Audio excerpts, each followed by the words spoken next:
পরবর্তী সময়ে যারাই ক্ষমতা এসেছে তারাই আমাদেরকে বারবার চটকদার ও লোভনীয় অফার দিয়ে লোভনীয় কথা বলে তারা বারবার ক্ষমতায় এসেছে।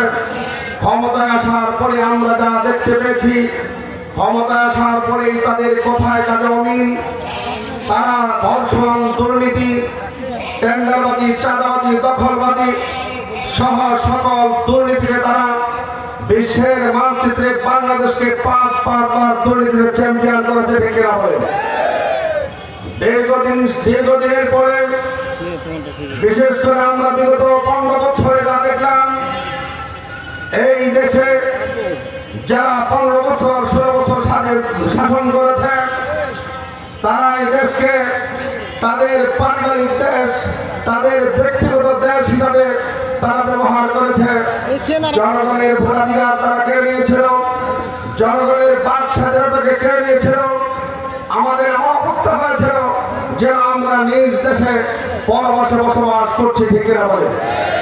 সংগ্রামী সাথী বন্ধুগণ, এক পর্যায়ে দেশের ছাত্র জনতা নিজের বুকের তাজা রক্ত ঢেলে দিয়ে 5ই আগস্টের সেই ফ্যাসিস্টবাদের পতন ঘটিয়ে যখন এই দেশকে নতুন করে স্বাধীন করলো, এরপরে আমরা আবার ওই বাংলাদেশের একই চিত্র দেখতে থাকলাম যে বিগত দিনে আমরা যে টেন্ডারবাজি, চাঁদাবাজি, মদ, ঘুষ, রাজধানী, দুর্নীতির আখড়া দেখেছি, আজও পর্যন্ত সেই দুর্নীতির পরিবর্তন হয়নি, শুধু চেহারার পরিবর্তন হয়েছে। ঠিক না বলেন?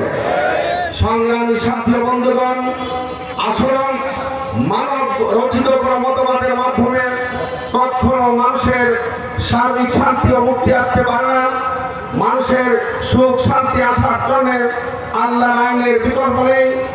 আর এই দেশ পরিচালনার জন্য আল্লাহ ভীরু, খোদা ভীরু একজন যোগ্য আমিরের প্রয়োজন।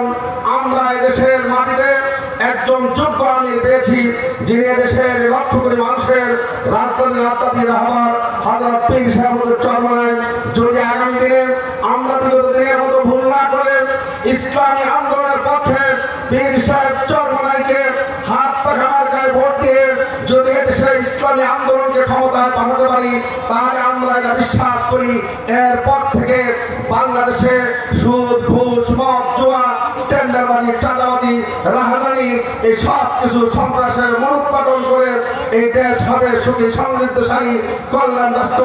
এই দেশ হবে ইসলামের বাংলা, এই দেশ হবে এই দেশ হবে হাত পাখা বাংলা। তাই সকলকে ইসলামী আন্দোলনের পক্ষে অবস্থান নেওয়ার জন্য উদাত্ত আহ্বান জানিয়ে সকলকে আবারও প্রাণঢালা অভিনন্দন মোবারকবাদ জানিয়ে আমি আমার বক্তব্য এখানে শেষ করছি। আল্লাহ হাফেজ।